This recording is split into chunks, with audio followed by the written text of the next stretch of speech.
Hey guys, welcome to the shop. I know I just recorded a video on talking a little bit on getting to depth, but I realized I didn't do the greatest explanation. And really, this is kind of a tricky job here because we're dealing with such a thin wall and very small taps. And it'll also potentially explode and split open if we do it wrong. So we don't want to do that.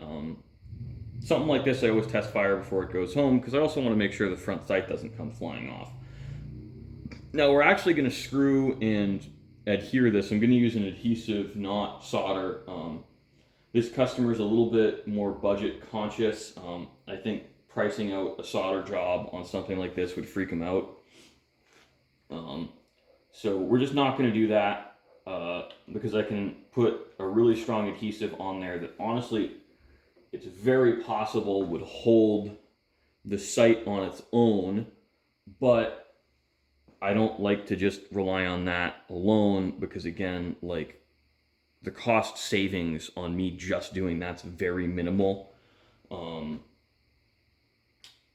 don't think it's justified. A screw would hold this on, so a screw and very strong impact resistant adhesive.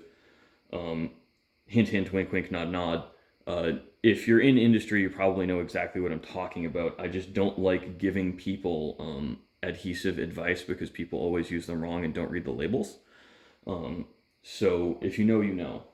But a bottoming drill here is basically a drill that's been ground in profile so it looks like that. Pretend my fingers are perfect 90-degree corners. Instead of a normal drill where it's an 118 or 135 degree included angle. My little stub drills I use for this are always 135 degrees. I don't know why. I feel like they work better, guys. 118 degree hole drills would probably last perfectly long in this.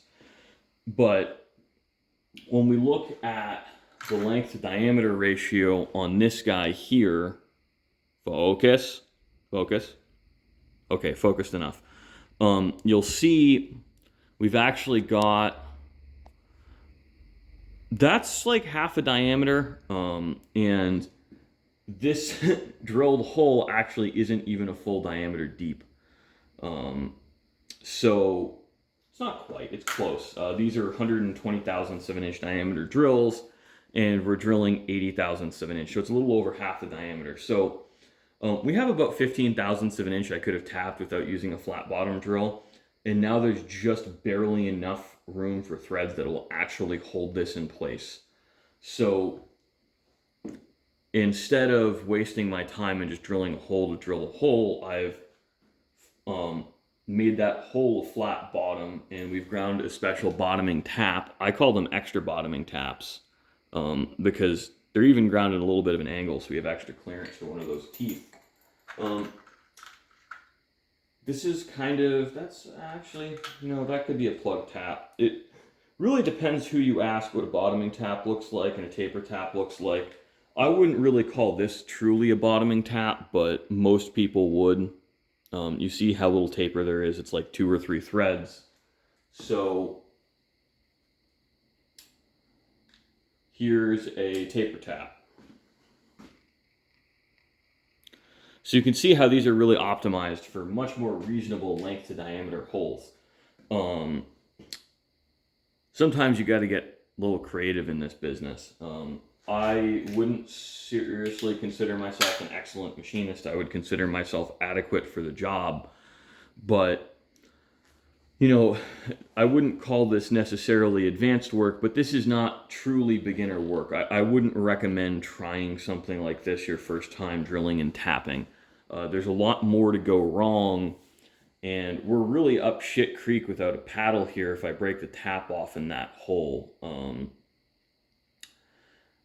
So don't bring yourself up shit creek without a paddle and break the tap off in a hole like this. Be patient and don't be ashamed of spending real money at someone who has all of the equipment to do it mostly right. I'd consider my fixturing work here barely adequate, but barely adequate is still adequate. We're going to double check and just do a sanity check once I have everything set up. And I think what happened here, because this hole is rolled this way, this guy probably did what I'm doing now and put a square on the barrel.